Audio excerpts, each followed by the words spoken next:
नमस्कार विद्यार्थी मित्रांनो, मी Snehal Raut the winner study सेंटरच्या ऑनलाईन प्लॅटफॉर्मवर सर्वांचे स्वागत। बघा, आजचा हा जो व्हिडिओ आहे हा ग्रामसेवक आणि कृषी सेवक याच्यासाठी आहे। द विनर स्टडी सेंटरच्या या सर्व बॅचेस ज्या टीचर्स डे निमित्त आपली ऑफर चालू आहे त्याच्यामध्ये तुम्हाला ग्रामसेवक टोटल बॅच रेकॉर्डेड 199 रुपयामध्ये, ज्याचा बॅच नंबर आहे 124।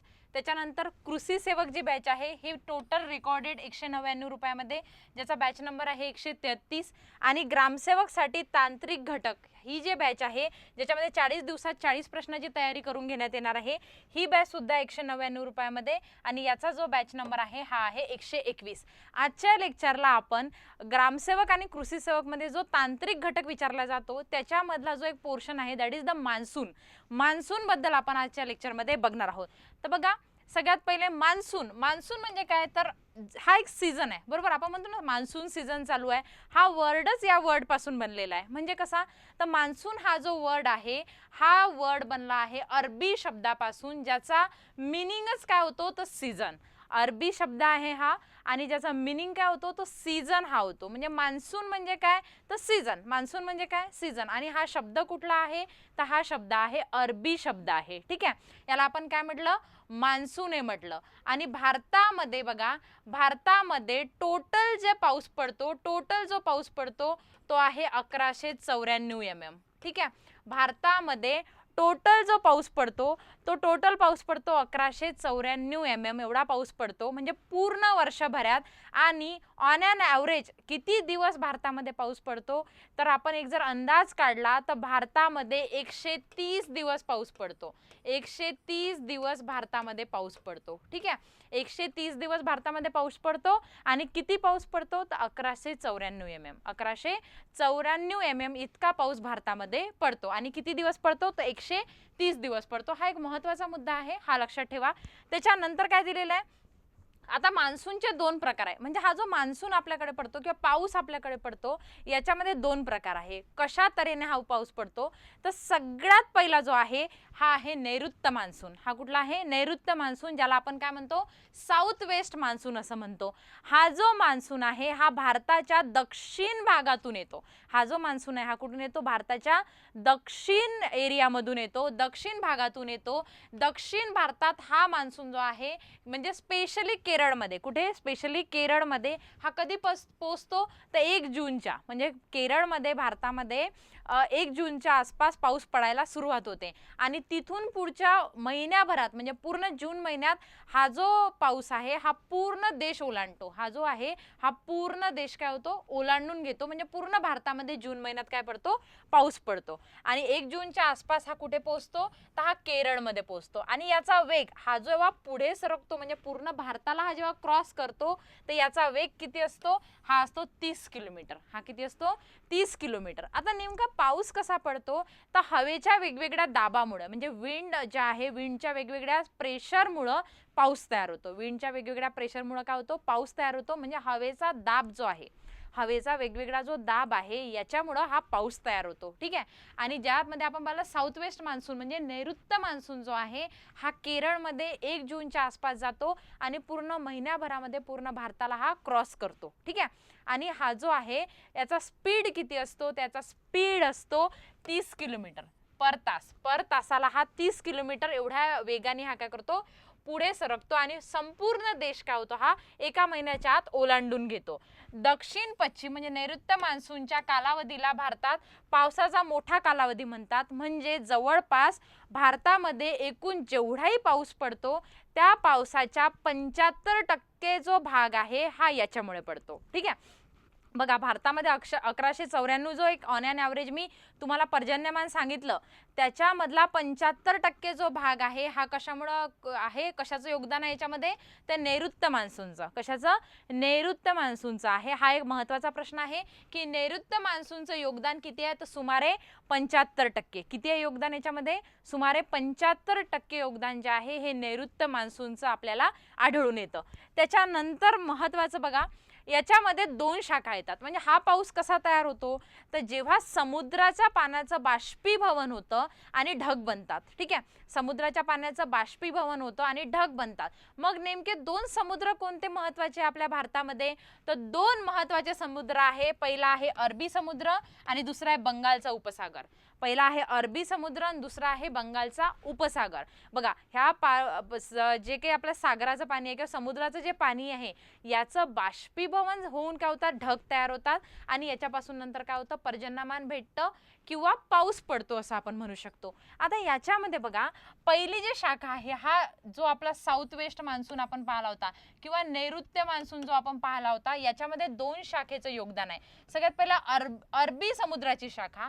अरबी समुद्र जो आहे हा नैऋत्य मान्सून मध्ये 80% योगदान देतो. बघा, नैऋत्य मान्सून हा टोटल पावसाच्या 75% योगदान देत होता आणि याच्यामध्ये नैऋत्य मान्सून मध्ये अरबी समुद्र जो आहे हा 80% योगदान देतो आणि याच्यामुळे जो पडणारा पाऊस आहे हा दिल्लीच्या साईडनी जातो. हा कुठे जातो, दिल्लीच्या साईडनी हा पाऊस जातो. दुसरं जो आहे बंगालच्या उपसागराची शाखा. ठीक आहे, बंगालचा उपसागर जो आहे याचे जे योगदान आहे हे आहे 20%.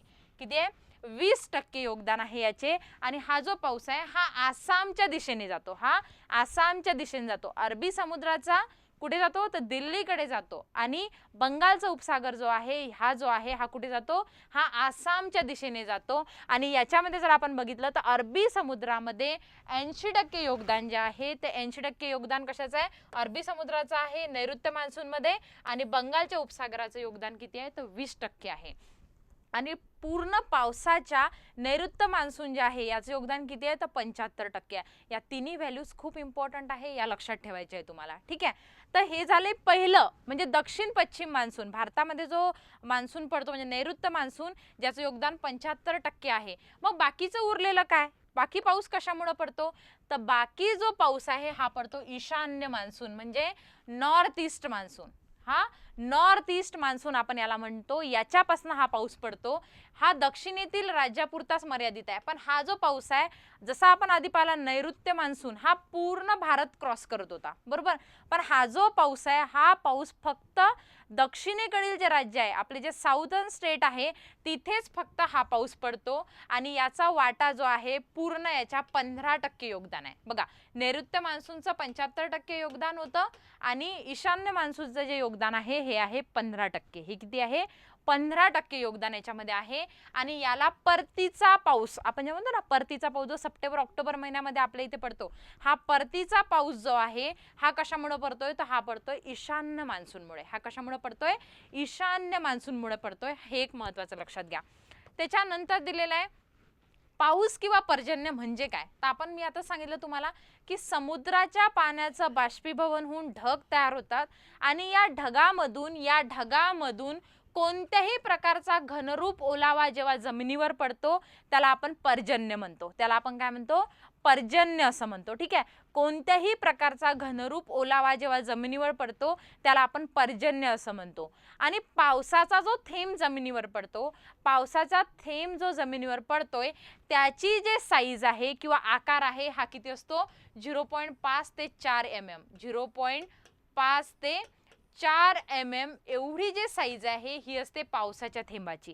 ही जे साईज आहे ही कशाची असते, पावसाच्या थेंबाची. आणि हा जो पाऊस पडतो तर हा कशामुळे पडतो, ज्याला आपण मेघगर्जना म्हणतो. ज्याला आपण काय म्हणतो, मेघगर्जना किंवा कम्युलोनिंबस असं म्हणतो, याच्याद्वारे हा पाऊस पडतो. ठीक आहे, साधं लक्षात ठेवा की समुद्राच्या पाण्याचं बाष्पीभवन होतं, त्याचे ढग बनतात आणि ढगातून एखादा घनरूप ओलावा जेव्हा जमिनीवर पडतो त्याला आपण पर्जन्य म्हणतो. पावसाचा जो थेंब आहे तर या पावसाच्या थेंबाची जे साईज आहे ही किती आहे, 0.5 ते 4 mm आहे. या दोन महत्त्वाच्या गोष्टी लक्षात ठेवा. पावसाच्या थेंबाची साईज लक्षात ठेवा 0.5 ते किती 2 mm पर्यंत, सॉरी 4 mm पर्यंत जे आहे म्हणजे मिलीमीटर जे आहे एवढी साईज लक्षात ठेवायची आहे तुम्हाला. ठीक आहे, त्याच्यानंतर काय दिलेलं आहे, आता नेमका पाऊस जो पडतो तर पावसाळी दिवस म्हणजे काय, म्हणजे रेनी डे म्हणजे काय. पावसाळी दिवस किंवा रेनी डे म्हणजे काय, तर ज्यावेळी एका दिवशी 2.5 mm किंवा मिमीपेक्षा जास्त किंवा 2.5 मिमी म्हणजे 2.5 मिमी किंवा त्याच्यापेक्षा जास्त जर पाऊस पडत असेल तर त्याला आपण काय म्हणतो, पावसाळी दिवस. त्याला आपण काय म्हणतो, पावसाळी दिवस. पण हा काय झाला, हा सर्वसामान्य झाला. हा काय झाला, सर्वसामान्य झाला. पण आपण कशासाठी आहे, शेतकरी आपल्याला महत्त्वाचे, आपल्याला शेतकरी महत्त्वाचे आहे. मग शेतकऱ्यासाठी काय महत्त्वाचं आहे, पीक महत्त्वाचं आहे, कारण पिकापासूनच उत्पादन मिळते. मग पीक पावसाळी दिवस म्हणजे काय आणि पिकासाठी किती पाऊस लागतो, तर पीक पावसाळी दिवस म्हणजे काय, तर पीक पावसाळी दिवस म्हणजे ज्यावेळी पाऊस हा 5 मिमी पेक्षा जास्त किंवा तेवढा असेल. ठीक आहे, 5 mm पेक्षा जास्त किंवा तेवढा असेल. ठीक आहे, तर याला आपण काय म्हणतो, याला आपण म्हटलं पीक पावसाळी दिवस. आणि जर साधा पावसाळी दिवस विचारला, याच्यावर प्रश्न येऊन गेलाय, याच्यावर प्रश्न येऊन गेलेला आहे. जर साधा पावसाळी दिवस विचारला तर त्यावेळी पाऊस किती पडतो, तर greater than or equal to 2.5 mm. ठीक आहे, एवढा जर पाऊस पडत असेल तर त्याला आपण म्हणतो पावसाळी दिवस. त्याला आपण काय म्हणतो, पावसाळी दिवस. पण जर पीक पावसाळी दिवस विचारला, क्रॉप रेनी डे विचारला, तर त्यावेळी पाऊस किती पडतो, तर अशा वेळी जो पाऊस आहे हा पडतो 5 mm किंवा त्याच्यापेक्षा जास्त. 5 mm किंवा त्याच्यापेक्षा जास्त. त्याच्यानंतर आहे दुष्काळ. आता दुष्काळ म्हणजे काय आहे, तर लक्षात घ्या की जेवढा आपल्या इथं पाऊस पडत होता, आपल्याकडे जेवढा पाऊस पडत होता त्याच्या तुलनेत जर पावसाचं प्रमाण कमी झालं तर त्याला आपण म्हणतो दुष्काळ आहे. त्याला आपण काय म्हणतो, दुष्काळ आहे. ठीक आहे, आपण पावसाळी दिवस बघितला, पीक पावसाळी दिवस बघितला, दोन्ही गोष्टी लक्षात आल्या. 2.5 आणि 5 या दोन्ही व्हॅल्यू लक्षात ठेवायच्या आहे तुम्हाला. ठीक आहे, त्याच्यानंतर जो आहे आपल्याला बघायचा आहे दुष्काळ. आता दुष्काळ म्हणजे काय नेमकं, तर ज्यावेळी दुष्काळ असतो तर नॉर्मल जो आपल्या इथे पाऊस पडणार होता त्याच्यापेक्षा जर कमी पाऊस पडला तर त्याला आपण काय म्हणतो, दुष्काळ आहे. त्याला आपण काय म्हणतो, दुष्काळ आहे आपल्या इथे. आता हा जो दुष्काळ आहे हा कृषी दुष्काळ म्हणजे काय, आपल्यासाठी काय महत्त्वाचं आहे, कृषीचा. कृषीचा दुष्काळ म्हणजे काय, तर जमिनीत जेवढं काही पाणी आहे, जमिनीत जेवढं काही पाणी आहे हे जर पाणी जमिनीतलं पाऊस जर पडला नाही आणि जमिनीत राहिलेलं जे पाणी आहे हे जर पिकाची जेवढी गरज आहे ते भागू शकत नसेल तर त्याला आपण कृषी दुष्काळ म्हणतो. म्हणजे काय, तर बघा खूप दिवस झाले पाऊसच पडलेला नाही आहे आणि आपल्या जमिनीमध्ये जेवढं पाणी आहे हे जे पाणी आपल्या पिकाची जर गरज भागू शकत नसेल तर त्याला काय म्हणायचं, कृषी दुष्काळ. त्याला काय म्हणायचं, कृषी दुष्काळ असं म्हणायचं. म्हणजे पाऊसच जर पडला नाही आणि जमिनीत जर पाणी राहिलं नाही तर पिकाची गरज भागवल्या जाणार नाही. जे काही पाण्याची गरज आहे पिकाला ही भागू शकत नाही जमीन, तर याला आपण काय म्हणतो, कृषी दुष्काळ. याला आपण काय म्हणतो, कृषी दुष्काळ असं म्हणतो. त्याच्यानंतर लक्षात घ्या ड्राय स्पेल. ड्राय स्पेल म्हणजे काय, तर जेव्हा 15 दिवसापेक्षा जास्त, जसं आता सध्या चालू आहे की खूप दिवस झाले पाऊसच पडलेला नाही आहे, जर 15 दिवसापेक्षा जास्त बिलकुल एक थेंबही पाण्याचा जर पडला नाही तर त्यावेळी आपण काय म्हणू, ड्राय स्पेल आहे. काय आहे, ड्राय स्पेल आहे. लक्षात आलंय का, दुष्काळ म्हणजे काय, नॉर्मल दुष्काळ म्हणजे काय, तर बाबा मागच्या वर्षीपेक्षा यावर्षी जर पाऊस कमी पडला तर आपण काय म्हणू, दुष्काळ आहे. यावर्षी काय आहे, दुष्काळ आहे. ठीक आहे, आणि कृषी दुष्काळ म्हणजे काय, तर जमिनीतलं जे काही पाणी आहे हे जर पिकाची पाण्याची गरज जर भागू शकत नसेल तर त्याला आपण काय म्हणतो, कृषी दुष्काळ. त्याला आपण काय म्हणतो, कृषी दुष्काळ असं म्हणतो. आणि जर ज्यावेळी 15 दिवस होऊन गेले पण एक थेंबही पाणी पडलेलं नाही आहे किंवा पाऊस पडलेला नाही आहे तर त्याला आपण काय म्हणतो, ड्राय स्पेल. त्याला आपण काय म्हणतो, ड्राय स्पेल असं म्हणतो. आय होप एवढं तुमच्या लक्षात आलेलं असेल. ठीक आहे, त्याच्यानंतर जे आहे हवामानाचा अंदाज. आता हवामानाचा अंदाज कसा लावायचा, तर बघा ज्यावेळी आपण एखादी पीक पद्धत आपल्या शेतामध्ये घेतो तर आपण एक हवामानाचा अंदाज लावतो. का, कारण आपल्याला जर पाऊस पडला नाही तर आपल्याला इरिगेशन द्यायचं असेल म्हणजे सिंचन द्यायचं असेल किंवा एखादी फवारणी करायची असेल आणि फवारणीनंतर जर लगेच पाऊस पडला तर तेवढा त्याचा फायदा फवारणीचा होणार नाही. याच्यासाठी आपण काय करतो, एक हवामानाचा अंदाज काढतो की नेमकं हवामान कसं राहणार आहे, वारा कसा येणार आहे, पाऊस कसा येणार आहे. याच्यामध्ये 3 गोष्टी येतात, एक येतं शॉर्ट रेंज, एक येतं मीडियम रेंज, एक येतं लॉंग रेंज. ठीक आहे, अशा 3 गोष्टींनी याच्यामध्ये एक अंदाज लावला जातो. आता याच्यात महत्त्वाचं काय फक्त लक्षात ठेवायचं आहे की जेव्हा आपण शॉर्ट रेंजसाठी अंदाज